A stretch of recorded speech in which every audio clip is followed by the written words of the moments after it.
बातमीपत्रात आता पाहूयात गल्लीपासून ते दिल्लीपर्यंतच्या ताज्या घडामोडींचा धावता आढावा। बिनविरोध निवडीवरून राजकारण तापलेले असतानाच निवडणूक बिनविरोध व्हायला काय हरकत आहे, हा एक चांगला पायंडा आहे। यामध्ये नियमांचे उल्लंघन होण्यासारखे काय आहे, असा प्रतिसवाल भाजप नेते चंद्रशेखर बावनकुळे यांनी केलाय। ते आज छत्रपती संभाजीनगर येथे पत्रकारांशी संवाद साधत होते। यावेळी त्यांनी राज ठाकरे यांच्यावरही बोचरी टीका केली। राज ठाकरे यांच्या सभांना आता पूर्वीसारखी गर्दी होत नसेल, म्हणूनच ते आता मुंबईतील शिवसेना मनसेच्या शाखांना भेटी देत फिरत आहेत, असे ते म्हणाले। महानगरपालिका निवडणुकीत अनेक उमेदवार बिनविरोध निवडून आल्यानंतर विरोधकांकडून सत्ताधाऱ्यांवर आरोप सुरू आहेत। या बिनविरोध निवडी विरोधात मनसे नेते अविनाश जाधव यांनी आज राज्य निवडणूक आयुक्तांची देखील भेट घेत त्यांच्यासमोर पुरावे सादर केलेत। यावर भाजपचे नेते चंद्रशेखर बावनकुळे यांनी विरोधकांचे आरोप फेटाळून लावत बिनविरोध निवडीचे समर्थन केले। मुंबई आणि ठाण्यातील अनेक जागांवर महायुतीचे उमेदवार बिनविरोध निवडून आल्याच्या विरोधात मनसेने न्यायालयात धाव घेतली आहे। यावर बावनकुळे म्हणाले की निवडणूक बिनविरोध व्हायला काय हरकत आहे, हा एक चांगला पायंडा आहे। यापूर्वी राज्यात बिनविरोध सरपंच निवडून यायचे, तेव्हा आम्ही कधीच विरोध केला नाही। जनतेला विकास हवा आहे, म्हणून त्यांनी सत्ताधाऱ्यांच्या मागे उभे राहण्याचे ठरवले आहे। राज ठाकरेंनी या प्रकरणी न्यायालयात जाण्याची गरज नव्हती, असेही त्यांनी नमूद केले। राज ठाकरे यांनी रविवारी शिवसेना भवनातून भाजपवर दुटप्पी भूमिकेचा आरोप केला आहे। पश्चिम बंगालमध्ये बिनविरोध निवडणुकांना विरोध करणारा भाजप महाराष्ट्रात त्यांचे समर्थन कसे करतो, असा सवाल त्यांनी विचारला होता। याला उत्तर देताना बावनकुळे म्हणाले की ज्याला जिथे जायचे आहे तिथे जाण्याचा अधिकार लोकशाहीत आहे। बिनविरोध निवडणुकीमध्ये कोणत्याही नियमांचे उल्लंघन झालेले नाही, मग यात आक्षेप घेण्यासारखे काय। संपूर्ण देशाचं लक्ष लागून राहिलेल्या मुंबई महानगरपालिका निवडणुकीच्या प्रचाराला आता अधिकृतपणे रंगत चढू लागली आहे। सोमवारपासून मुंबईत ठाकरे बंधू आणि महायुतीच्या प्रमुख नेत्यांच्या प्रचार सभा सुरू होत असून राजकीय वातावरण तापू लागलंय। यंदाची मुंबई महानगरपालिकेची निवडणूक ही केवळ स्थानिक स्वराज्य संस्थेची लढत न राहता ती थेट राजकीय अस्तित्व आणि वर्चस्वाची चाचणी ठरणार आहे। एकीकडे राज ठाकरे आणि उद्धव ठाकरे यांच्यासाठी ही निवडणूक अस्तित्वाची लढाई मानली जात असतानाच दुसरीकडे भाजपने कोणत्याही परिस्थितीत मुंबईत आपलाच महापौर बसवायचा असा निर्धार केल्याचं स्पष्टपणे दिसून येत आहे। या निवडणुकीत ठाकरे बंधूंनी आपलं संपूर्ण लक्ष मुंबईतील मराठी मतदारांवर केंद्रित केलेलं आहे। मराठी अस्मिता, मुंबईवरील हक्क आणि स्थानिक प्रश्न हे त्यांच्या प्रचाराचे मुख्य मुद्दे असणार आहेत। गेल्या काही वर्षांमध्ये मुंबईतील लोकसंख्येचा आकृतिबंध बदलला असला तरी मराठी मतदार अजूनही निर्णायक भूमिका बजावू शकतो, असा ठाकरे बंधूंचा विश्वास आहे। त्यामुळे शिवसेना, उद्धव बाळासाहेब ठाकरे पक्ष आणि मनसे यांची संभाव्य एकत्रित ताकद मराठी मतदारांमध्ये प्रभावी ठरू शकते, असा अंदाज राजकीय विश्लेषक व्यक्त करत आहेत। दुसरीकडे भाजप आणि एकनाथ शिंदे यांच्या शिवसेनेने या निवडणुकीसाठी वेगळीच आक्रमक रणनीती आखली आहे। मराठी मतदारांसोबत उत्तर भारतीय आणि इतर अमराठी मतदारांना मोठ्या प्रमाणावर आपल्याकडे खेचण्यावर महायुतीचा भर आहे। मुंबईतील अमराठी वोट बँक ही भाजपची पारंपरिक ताकद मानली जाते आणि याच ताकदीच्या जोरावर भाजप, शिवसेना, महायुती मुंबईत सत्ता कायम ठेवण्याचा प्रयत्न करत आहे। त्यामुळे प्रचारात हिंदुत्व, राष्ट्रवाद आणि विकासाचे मुद्दे ठळकपणे मांडले जाणार आहेत। IRCTC घोटाळ्याशी संबंधित प्रकरणात बिहारचे माजी मुख्यमंत्री लालू प्रसाद यादव यांच्या याचिकेवर आज 5 जानेवारी सोमवारी दिल्ली उच्च न्यायालयात सुनावणी झाली। न्यायालयाने लालू यादव यांच्या याचिकेवरील कनिष्ठ न्यायालयाच्या आदेशाला स्थगिती देण्यास नकार दिला आहे। उच्च न्यायालयाने सीबीआयला उत्तर दाखल करण्यास सांगितलं आहे। पुढील सुनावणी 14 जानेवारी रोजी होत असून लालू प्रसाद यादव यांनी कनिष्ठ न्यायालयाच्या त्या आदेशाला आव्हान दिलं आहे, ज्यात त्यांच्या विरुद्ध आरोप निश्चित करण्यात आले होते। दिल्लीच्या राऊस एव्हेन्यू न्यायालयाने 13 ऑक्टोबर रोजी लालू, राबडी आणि तेजस्वी यादव यांना IRCTC घोटाळ्यात आरोपी मानलं आहे। हे प्रकरण त्यावेळचं आहे जेव्हा लालू प्रसाद यादव केंद्र सरकारमध्ये रेल्वे मंत्री होते। आरोप आहे की त्यांच्या कार्यकाळात IRCTC अंतर्गत काही हॉटेल्स आणि त्यांच्याशी संबंधित जमिनी खाजगी कंपन्यांना नियमांकडे दुर्लक्ष करून भाडेपट्ट्यावर देण्यात आल्या। तपास यंत्रणांचा दावा आहे की या प्रक्रियेत पारदर्शकतेचं पालन केलं गेलं नाही आणि यामुळे काही खाजगी कंपन्यांना अयोग्य फायदा झाला। दिल्लीच्या राऊस एव्हेन्यू न्यायालयाने 13 ऑक्टोबर रोजी लालू यादव, राबडी देवी आणि तेजस्वी यादव यांना IRCTC घोटाळ्यात आरोपी मानलं। आता तिघांविरोधात खटला चालणार आहे. न्यायालयाने म्हटलं, लालू यांना माहीत असताना निविदा घोटाळ्याचं संपूर्ण कट कारस्थान रचलं गेलं. निविदेत त्यांचा हस्तक्षेप होता, यामुळे लालू कुटुंबाला फायदा झाला. दुसरीकडे लालू यांनी हे आरोप निराधार असल्याचं सांगितलं. हे प्रकरण रांची आणि पुरी येथील IRCTCच्या 2 हॉटेल्सच्या निविदांवरील भ्रष्टाचाराशी संबंधित आहे. देशातील राजकीय वातावरण आधीच तापलेले असताना भाजप नेत्या नवनीत राणा आणि MIM अध्यक्ष असदुद्दीन ओवैसी यांच्यातील वादाने नवे वळण घेतले आहे. काही दिवसांपूर्वी नवनीत राणा यांनी एका मौलानाच्या वक्तव्याचा संदर्भ देत हिंदूंना उद्देशून केलेले आवाहन मोठ्या प्रमाणावर चर्चेत आले. जर ते 19 मुलं जन्माला घालत असतील तर आपणही किमान 4 मुलं जन्माला घातली पाहिजेत, असे वक्तव्य त्यांनी केले आहे. या विधानाचा व्हिडिओ सोशल मीडियावर झपाट्याने व्हायरल झाला आणि त्यावरून देशभरात तीव्र प्रतिक्रिया उमटू लागल्या. या वक्तव्याने लोकसंख्या, धर्म आणि राजकारण यांचा संगम असलेला वाद पुन्हा एकदा केंद्रस्थानी आणला. रणनीत राणांच्या या वक्तव्यावर MIMचे अध्यक्ष असदुद्दीन ओवैसी यांनी अमरावतीतील जाहीर सभेत जोरदार पलटवार केला. त्यांनी उपरोधिक शैलीत नवनीत राणांना डिवचत, तुम्ही 4 नाही तर 8 मुलांना जन्माला घाला, आम्हाला त्याचं काहीही देणं घेणं नाही, असे म्हटले.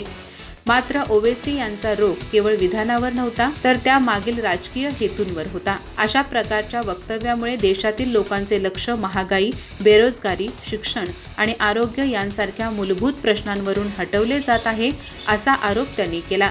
द्वेषाचे राजकारण करून समाजात फूट पाडण्याचा प्रयत्न केला जात असल्याचा ठपकाही त्यांनी ठेवला.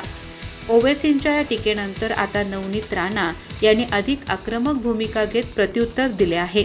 त्यांनी थेट असदुद्दीन ओवैसी यांच्या राष्ट्रनिष्ठेवर आणि घटनात्मक भूमिकेवर प्रश्नचिन्ह उपस्थित केले.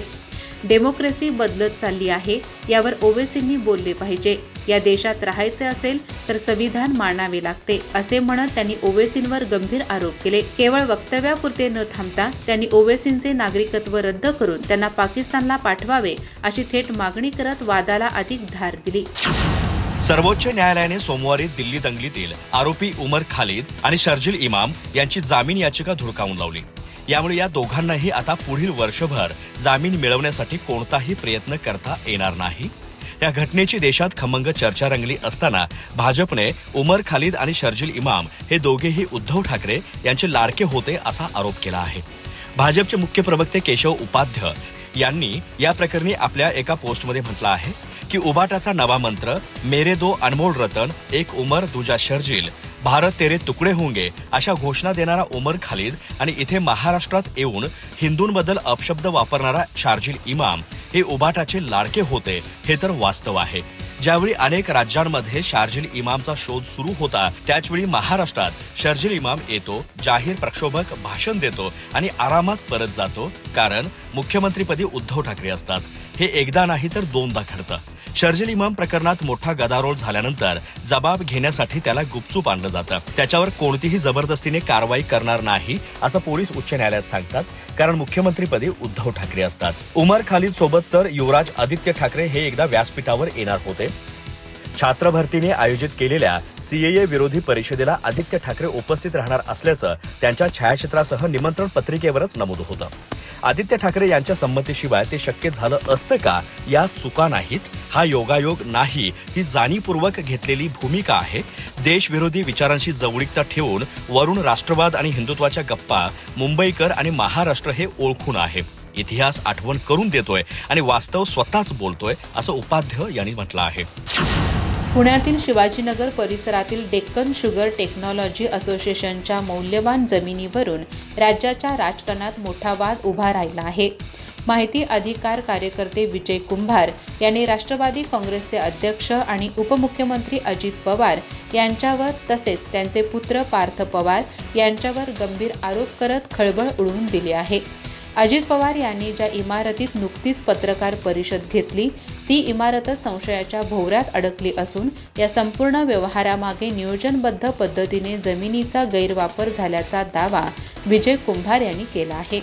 आज घेतलेल्या पत्रकार परिषदेत त्यांनी या प्रकरणातील कागदपत्रे, नावे आणि व्यवहाराची साखळी उघड करत अनेक गैरस्फोट केले. डेक्कन शुगर टेक्नॉलॉजी असोसिएशन ही संस्था 1936 साली स्थापन झाली असून साखर उद्योगातील संशोधन, तांत्रिक ज्ञान आणि प्रशिक्षणासाठी ही संस्था महत्त्वाची मानली जाते.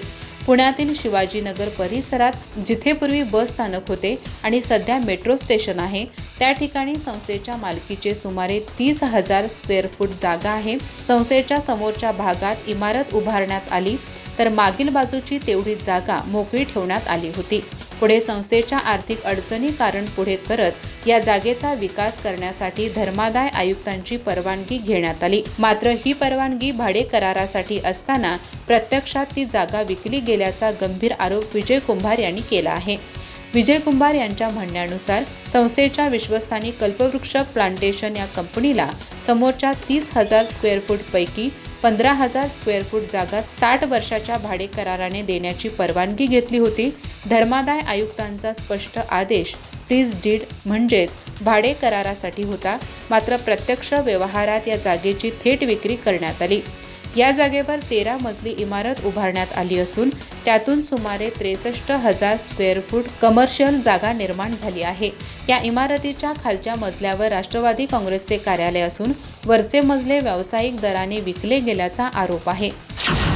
शिवसेना उद्धव बाळासाहेब ठाकरे पक्षाने आज आपल्या 40 स्टार प्रचारकांची यादी जाहीर केली आहे. हे प्रचारक मुंबईसह राज्यभरातील 29 महानगरपालिकांच्या निवडणुकांसाठी भाजप प्रणित महायुतीच्या अजस्र प्रचार यंत्रणेच्या नेटाने सामना करतील. दरम्यान आज उद्धव ठाकरे आणि मनसे अध्यक्ष राज ठाकरे यांची विक्रोळीत मुंबई महापालिकेसाठी आज पहिली संयुक्त सभा होणार आहे. त्यात हे दोन्ही बंधू मुंबई महापालिकेचा गड कोणत्याही स्थितीत सर करण्यासाठी असुसलेल्या भाजपवर जोरदार हल्ला चढवण्याची शक्यता आहे. मुंबईसह राज्यातील 29 महानगरपालिकांच्या निवडणुका येत्या 15 जानेवारीला होत आहेत. त्यानंतर दुसऱ्याच दिवशी म्हणजे 16 तारखेला मतमोजणी होणार असून निकाल घोषित होतील. या पार्श्वभूमीवर ठाकरे गटाने निवडणुकीच्या प्रचारासाठी आपल्या पक्षाच्या 40 स्टार प्रचारकांची यादी जाहीर केली आहे. या यादीत उद्धव ठाकरे आणि आदित्य ठाकरे यांच्यासह खासदार संजय राऊत, अरविंद सावंत, आमदार अनिल परब, भास्कर जाधव, अंबादास दानवे, अनिल देसाई, विनायक राऊत, सुषमा अंधारे, वरुण सरदेसाई, आनंद दुबे, आदेश बांदेकर आदी नेत्यांच्या नावांचा समावेश आहे. या प्रत्येकावर एक विशिष्ट जबाबदारी देण्यात आली आहे. दुसरीकडे शिवसेना ठाकरे गटाचे पक्षप्रमुख उद्धव ठाकरे आणि मनसे अध्यक्ष राज ठाकरे यांची आज पहिली संयुक्त सभा विक्रोळी येथे होणार आहे. महापालिका निवडणुकांसाठी ठाकरे बंधूंच्या जवळपास 7 ते 8 संयुक्त सभा होणार आहेत. त्यातील ही पहिली सभा असणार आहे. या निवडणुकीत ठाकरे बंधू उद्धव आणि राज ठाकरे यांना एकत्रितपणे भेटही देणार आहेत. उद्धव यांचे सुपुत्र आदित्य ठाकरे आणि राज यांचे सुपुत्र अमित ठाकरे यांच्याही मुंबईत 2 संयुक्त सभा होणार आहेत. अधिक माहिती आणि ताज्या घडामोडींसाठी आजच आमचे चॅनल सबस्क्राईब करा.